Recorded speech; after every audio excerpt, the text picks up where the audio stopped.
Thank you for tuning into this episode of the Movie Screeners Club podcast. I'm your host, Sophia Falk. The Movie Screeners Club is brought to you by Designing Hollywood Productions, in association with Gardena Cinema. If you want to win the chance to have your short film screened in a huge theater and the opportunity to be interviewed on our podcast, please submit your film today on our website, themoviescreenersclub.com. My name is Michael Yu. I directed En Garde. It's a four and a half minute long fantasy drama film about two estranged roommates that get brought together by this wonderful magical trip to a fantasy beach land where they fight with swords, and I won't reveal the rest. Really excited about this project, and Sophia, thank you for having me on the podcast. Of course. Michael, I'm so excited about En Garde. It's so fun. It literally went in kind of a direction that I was not expecting at all. Interesting. I really was expecting it to be really bottled, especially because it was a part of the 48-hour film contest. Yes. How was that experience? How is it kind of getting everybody together for 2 straight days to shoot this thing, write this thing, edit the thing? Like, that's crazy. The 48 hours, they're wonderful competitions, but they're like going to war, even more so than your traditional film, because you get given a prompt, you have 48 hours to make the film. That means write, shoot, edit, everything, and it is really like going to war. But it really brought us together. It was a team of 15 of us. Most were kind of alumni or current students at UC Berkeley, and a few kind of support from the other college. I went to UC Berkeley as well as Claremont McKenna. So a little bit of support from the Claremont side as well. And we formed a little production company from this project and the project we did right before this, and aptly named the production company Berkmont, because we're Berkeley and Claremont kids combined. That's crazy. I went to Cal too. Oh, no way. Yeah, go We'll Bears. chat about that afterwards. That's awesome. But that's so cool. I mean, would you do it again? Like, is it kind of the war that you want to, do again, World War II? we would 100% do it again. We were fortunate enough with En Garde, it took part in the Bay Area 48-hour challenge. The 48-hour competition, for those that don't know, is a global filmmaking competition, the biggest one on Earth, and it happens in about 150 cities around the world. And the winner of best film from each city competes against the other winners of best films from around the world in a global competition at the beginning of next year in March. And En Garde was fortunate enough to, I still can't really believe this, to win best film for the Bay Area. All right. So I'll be repping the Bay in this global competition called Filmapalooza, against the other top 150 films around the world. And if it does well enough to make the top 10 of those 150 best films, it will get a screening at Cannes Film Festival. Yeah. Oh my God. Late next year, or mid next year. I think Cannes a summer festival. I think it's mid next year. So, it's a great opportunity, I think, for any up and coming filmmakers to just kind of get work done, and hopefully that work gets seen. Especially if you're at a city, LA, we also competed in the LA one. We didn't win best film there. We won Audience Choice Award, but you need to win best film to kind of move on to the next stage. The LA one, there's like 150 teams or so, so you really have to turn out. You have to be in the top 1% in order to go on to the next round. But the Bay Area one was just 30 teams. We felt pretty confident going into it as well. There's great locations in the Bay to shoot at too. So, and a lot of our crew had been living in Berkeley, so kind of knew the area quite well for a bit. But if you live in a city where hopefully there's a smaller competition as well, there's a good chance of you kind of moving through the next round. And then you go to Filmapalooza, and it's this big kind of, fest of filmmakers from around the world that kind of mingle and get to know each other. And then you compete against them, and you have a chance at going to Cannes. So it's a really, really great opportunity, I think, for any up-and-coming filmmaker. Would highly recommend it. And I think the 48-hour competition should pay me a little bit for endorsing their program. For real, you're like the poster child. Yeah, right. So I'm curious to know, like, what are some challenges that you kind of ran into? Is it tough to direct actors when you know that there's such a deadline and you cannot, have another shoot day? Like, you cannot push things off, you have to kind of power through. Is that difficult when you're directing? Oh my gosh, definitely. And with filmmaking, you're always on a tight deadline. For the 48-hour, it's in particular. I think there's something though, and this is speaking to perhaps a vague idea of creativity, but there's something about limitations that really pushes you forward.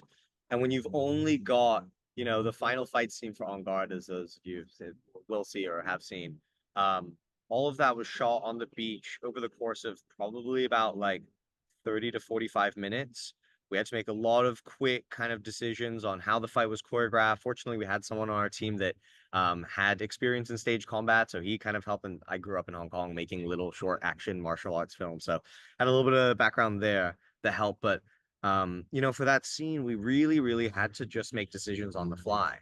And it was like that for a lot of the film. It's like that for so many projects that I do. And I find, when I have too much time to make decisions on things, I end up like not trusting my gut enough. Mhm. And I end up choosing things that I think other people will like over what I actually like myself. I'm currently developing my first feature film, and I gave myself exactly a month to do it. There's a few competitions that are coming up at the end of November. And Mhm. I had my mentor kind of sit down with me and review a short that I was adapting into the feature. And if it wasn't for this month-long deadline, I don't think I would be at the 50-page mark over the course of, it's only been 2 weeks now. Mhm. Um, and that's not to say that having a lot of time for a project isn't a good thing. It's helpful to kind of reflect and meditate and make sure you're kind of digging deep and doing your best work. But to have really tight limitations, to give yourself, now whenever I write a short, I'd sit down and I do a log line writing exercise. I give myself anywhere between 8 to 12 minutes to write as many log lines for the short that I want to make as possible. And at the end of it, I go back through and, tons of them suck, right? Tons of them don't really have a strong sense of a story, or maybe there's a character that's forming, but nothing kind of concrete. But just kind of allowing yourself to trust your gut and trust your intuition can really take you far, I think. And maybe that's a rule for life too. Yeah, for sure. I found that, like, Yeah. some point you just have to get words on the page, Yes. you know?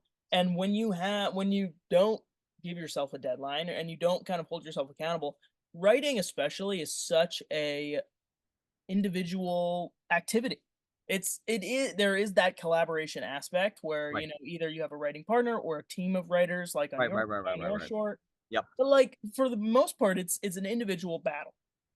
And I think that giving yourself that deadline is so crucial. It's so important, and I mean, it really is just helpful. And at the end of the day, the first script is not gonna be good. No, it's It's gonna not. be all word vomit for everybody. Exactly, exactly. The first draft is always better than the Yeah. For zeroth draft. Steven Spielberg or Michael Yu, it's gonna be pretty trash. But Right. but the second draft comes easier, and then the third draft comes easier, Yep. and eventually you have something that you can sell, and you can actually start developing and working on that way. So I think that's pretty cool. I was gonna say it's been sort of a rule I've tried to be implemented recently for myself that to kind of Mhm. increase productivity as a filmmaker. That my goal recently has been to reach first draft stage on anything, an email to someone I want to network with, Mhm. reaching out to an artist that I want to make a music video for, first draft of this feature. My goal has been to reach the first draft stage as soon as possible, because once you have the first draft, then it's just a process of making it better. And rewriting is a really important skill as well. But if you can get to that first draft stage, then the rest of it hopefully will become easier. Mhm. So yeah, And yeah. so I have that technical question that I Yes, was, please. Please, bragging please, about please. earlier. We love a bit There are of tech. quite a few match cuts in Yep. this. Oh, It's good. really important. It's crucial to the story, Yes. because you're switching back and forth from reality to this fantasy realm. Yep. And I'm kind of wondering, like, at what stage in 2 days are you planning for that? Are you planning you're literally seeing the edit Right. in pre-production, 30 minutes before. Right. How did that work out? With most of these projects, they were like as soon as you get the prompt at 7 p.m. on day one, you just write, and ideally you finish before like 3 or 4 a.m. or some ludicrous hour. I think around that time we'd already starting to get the sense that okay, we wanted this film about a guy who wants to play video games, but he doesn't want to play. His roommate doesn't really want to play with him, so he kind of just magically ends up in this like beach fantasy world, and he wants his roommate to Mhm, join with him. And when we landed on that idea, I think it was actually in the writing process on the first night that we realized. And a lot of this has become a like, how do you do the 48-hour challenge thing, as opposed to how do you do filmmaking in general. But I think the match cut technique had become a part of the piece from the writing process. We knew mhm, we needed to transition into the beach world. And I'd done a little film called Out of Gas a few years before this, which is still my best film to date, I think, Mhm, in terms of the festival circuit. And it followed the lives of a truck driver and a banker, and they go through kind of a similar sort of, monotonous every day. The truck driver is just driving along, the banker is just typing away at his computer, sort of schedule. And mhm. uh, the whole film kind of likens them to be together. And in this magical moment, they kind of do get brought together at the end of it. So I won't spoil that either.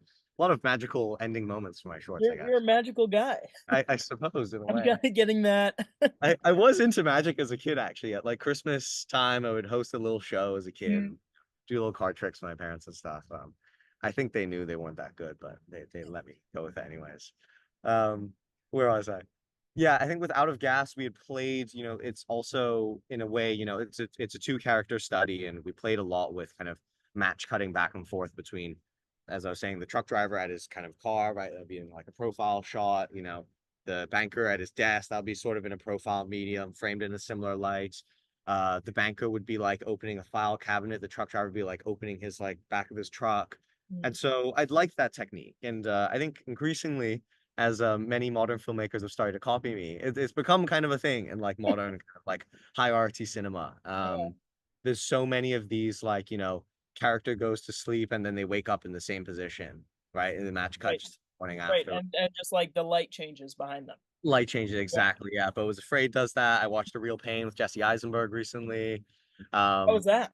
Was that it was good? actually really good. Yeah, it was Really? actually really good. Road movies aren't my favorite, but Yeah. the piece took on a very kind of slow moving. They used a lot of Chopin music. It was about these two brother cousins that they go on a trip to Poland to kind of connect to their ancestry. Chopin obviously being Polish. Yeah. There's a lot of kind of slow moving kind of artistic sequences that I didn't expect from like an American road movie, Yeah. which was to see. All this to say, match cuts, as Ari Aster and Jesse Eisenberg have been copying me, are a really interesting technique, right? They move you into a new space, but then kind of keep you centered in the moment that you're in before. Um, and I think there's something comforting yet jarring about it as well. And for the main character of our piece, there's that's reflected in the way that he kind of is transported to this space. It's sort of sudden, but it's also like he's meant to be here and he's excited to be here and he checks out his sword. He's like, oh, Mhm, I'm here on this beach. I'm gonna fight some people. So the match cut was definitely a technique that we wanted to lean into. I wish we had leaned into it a little bit more. mhm, Of just a way of kind of like a vessel to take us into this fantasy world and kind of come back into it. And if we were to do the film again, I think I would want to topple that towards the end of the piece and kind of play away from the match cut where it's comfortable to kind of go into the beginning. But as the story kind of gets more complex and we see that, the other guy, the roommate, doesn't really want to be a part of this fantasy world, how can you play against the match cut and go with mhm. something that feels similar to the match cut, but sort of different as well to kind of help build the tension. So yeah, lots of learning to be had, but I'm glad you noticed that technique because it's one of my Oh, of favorite. course. Do you usually like using those kind of, like, blink and you'll miss it kinda techniques to storytelling where it is kind of that jarring experience where all of a sudden the story is completely different, and if you went to the bathroom and you came back and Yeah. all of a sudden they're at the beach, you kind of lose the plot a little bit and you have to play catch up. Do you kinda Yeah. like surprising the audience like that and leaving them with this feeling of, like, on the edge of their seat or leaning forward, and they feel they're kinda locked in I to the film? I love this question because it's one I don't have a full answer to yet. I'm so young in my career. I'm still figuring out a lot of the techniques I like playing with and how to toy with the audience. I think it does depend on the story. And with this piece, it made sense a little bit to throw the audience into the deep end early because that's where the character is coming in from, Right. right? He has this want, which is to kind of connect with his roommate. Okay, he doesn't get that. He has this kind of external goal, this external want, which is to like have a bit of fun to play a video game. So okay, his roommate doesn't want to do that, so he goes on his phone for a little bit. Um, so I think with a piece as short as this, I'm very happy to kind of throw the audience into the deep end early on into the thing, and a lot of it builds off of that kind of transporting to this magical world. I think with a longer form piece, though, I really want my audience to feel like they're in good hands. And if there is something as sudden as like, oh, all of a sudden, there's this fantasy land thing that's going on, and that's new, and that's outside of the realm of what the character knows to be the real world as well as the audience. I think if that was happening in a longer form piece, like if En Garde was a feature film, I don't think I would want to keep the whole match cut transporting the fantasy world Mhm. thing until later. I think I'd want to bring that in as soon as possible because it's quite a big deal to, introduce a whole new plot element as this is, right? That there exists this like beach place that he can be transported to if he's holding the sword. Um, and I think the story would have to really warrant that big of a jump for it to happen like at the climax or, in act two of the film. I want the audience to feel set up in the world that they're in at the beginning of the piece, so that by the end, the stuff I can play with is the building of the relationships, the building of the plot. It's not the whole like I enjoyed. I'm just thinking about Bo is Afraid because that also kind of did the match cut thing at a Mhm. few moments. With Bo is Afraid, That was my biggest, like, critique with that movie, is that it right, every 5 minutes, you're in a new movie.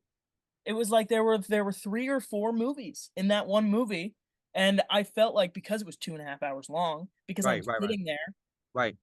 I want to be taken care of, and that movie didn't take care of anybody. It all it Definitely, did was make you uncomfortable, make you queasy, and and and just I don't know, I that was not my movie for sure I totally because of agree with that you. aspect.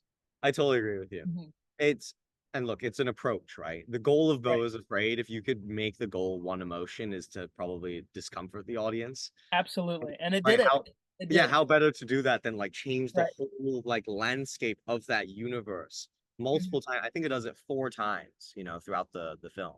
Mhm. Um, no, my kind of film. I love Ari Aster. I think he's got great work and he's doing really interesting new things that a lot of American cinema, I think, is a bit stagnant on, especially amidst all the crises of the switch to streaming and, Mhm. viewership going away from kind of traditional film and television to shorter form content, which, at my day job at a content studio, we're talking about a lot as well. Like, how do we keep people watching movies? How do we do this?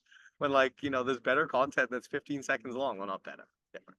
I shouldn't say that. Different. Either Easier. Easier to watch. right? So to not ramble on too long and to answer your question, I want the audience to feel safe and comforted. There's something about a movie to me that is so special, and it's the reason that I think if I had the choice to be either only a film director or a TV director, I would choose specifically film. Mhm. Um, it's this art form. It's this, and not say that TV isn't, but it's like walking into a gallery and like looking at a painting, and there's white walls around that painting, and there's confines to what the piece is. That's what a movie is, right? It's only a certain length of time, anywhere between like low on the hour and a half end to like high, God forbid, 3.5 hour end. The Irishman and whatnot, the Scorsese work. But there's something kind of complete about that as a piece. Mhm. Whereas TV can go on, and there could be new characters, and we can change the cast actually. And if we want, like, we can change a bunch of the story, and people will come back because it's IP, because Suits, and so I'll watch Mhm. Suits that way as well. And no offense to TV, it's a different model, it's a different market, it's a different form. I respect it too, but there's something there's something about the way that a movie works that gets to the core of what it means to be human, and that's what always drew me. That's what drew me to the ridiculous subject of anthropology when I first went to college. That's what draws me to having conversations with people outside of my multiple cultures, which is already a weird, confusing Chinese, British. But I grew up with Filipino in my house as well, household, and then my friends were from all around Western Europe, but we all sound American somehow. There's like something about getting at the truths of humanity and what makes us all the same but also different Mhm. that a movie can achieve in a way that I think TV is just a little bit different of a format. It can't do quite as well. Mhm. So sorry, TV folk, and sorry for all the showrunners out there that love doing your work, and you do great work, and I would love to be in your space too. But there's something so special about a movie, and I think it's programs like this, Sophia, that you're running that kind of help create a new kind of generation of filmmakers and new generation of voices. And I think we need more of that. What kind of draws you to a story that you wanna tell as a director? What what is leading you to write scripts about certain things, and what's leading you to pick certain, even certain artists to make music videos for? What's kind of drawing you to that level of storytelling? This is a great question. And it goes back, I think, to the gut and intuition thing, Mhm. right? As you make more, you kind of learn to trust that kind of like inner core of yourself a little bit more. And that's a hard thing. It's hard to know what your gut is saying and what Mhm. your gut is just saying because they're listening to what the other voices around you are saying. Um, and I've had my fair trials and tribulations with making stuff that I think other people will like, and I don't Mhm. actually like it myself. And even if other people like it, then like, why am I making like I'm not making it for like I'm not making shoes, you know. If I was making shoes, then like okay, I need to shape it to your Right. foot. But I'm making like a shoe for myself that you can also wear. But Mhm. like you don't have to have the same feet as me to wear the shoe. Yeah. You're making It's a like crock a perfect analogy. per se. We're making a crock, you You're said? making a crock. I prefer that answer. Yeah, we're making I don't know what does draw me to a story. I've been asking this a lot. I'm directing a short when I go back to Hong Kong for the first time in 6 months. Mhm. This not it's the first time in 6 months I've made a short. I've been making plenty, guys, please. But no, the first time in 6 months I've been back home. And I've been doing a lot of work on, okay, there's tons of different kinds of stories I can tell. I'm starting to get a sense that, I'm really into drama comedy. I'm really quite into slice of life. I'm into artistic, kind of slow moving work, but I'm also into kind of ridiculous over the top stuff too. And so Mhm. balance that. So I've kind of got the language building. But what is the story that I'm going to tell when I go back home this winter? Is it gonna be super authentic and in the moment and about a guy from Hong Kong who's three-quarters Chinese and one quarter white, but doesn't really look white and sounds American, and he moves to the US and he comes back to Hong Kong for the first time and wants to make a movie? Is it gonna be some meta thing like that?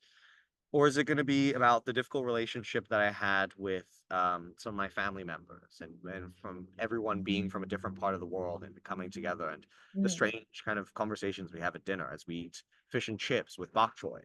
You know, is it going to be that? Or is it going to be something silly? And I don't know. I really don't know. But at a certain point, this is when the limitation comes in, where you're like, okay, by this time, I must have this thing and I must do it. So, how do I pick what story to tell? I think the limitation helps, number one. And I think number two, it's the stuff that I probably least want to tell. Mhm. It's the stuff that I least want to talk to my friends about, my family about, that I might feel okay talking to my therapist about, but maybe not too in depth. Mhm. That's the work that for me, as it stands right now, draws me in the most. Those weird little things deep inside of me that I'd rather other people not see because they make me seem not perfect. They make me seem really weird and complex. But those are the things that I think are the most human. When you see a character on screen and they get brushed off at a grocery store, and you think, "Oh wow, I've been like that before. I felt alone before." Or you see someone that's picking their nose in public and they get caught for doing it. Like, oh, okay, like I guess that's me sometimes. I'm not a nose picker, guys. Well, I used to be. Let's not go Too into it. late. We already clipped it. Yeah, we all are. Come on. Don't Too tell me late. you haven't picked your nose once before.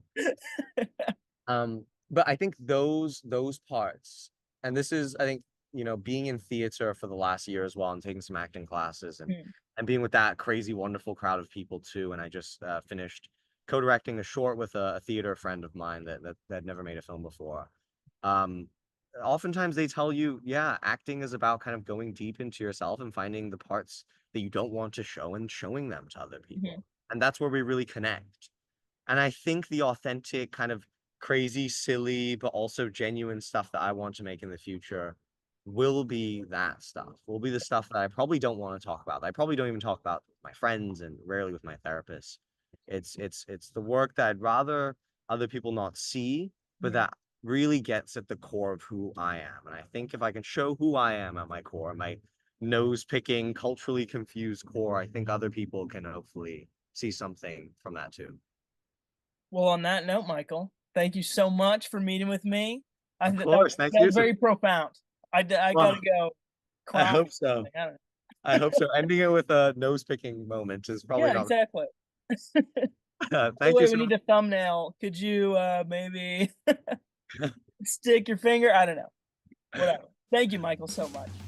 The Movie Screeners Club is produced by Designing Hollywood Productions in association with Gardena Cinema. If you want to win the chance to have your short film screened in a huge theater and the opportunity to be interviewed on our podcast, please submit your film today on our website, themoviescreenersclub.com. This episode was sponsored by Gardena Cinema.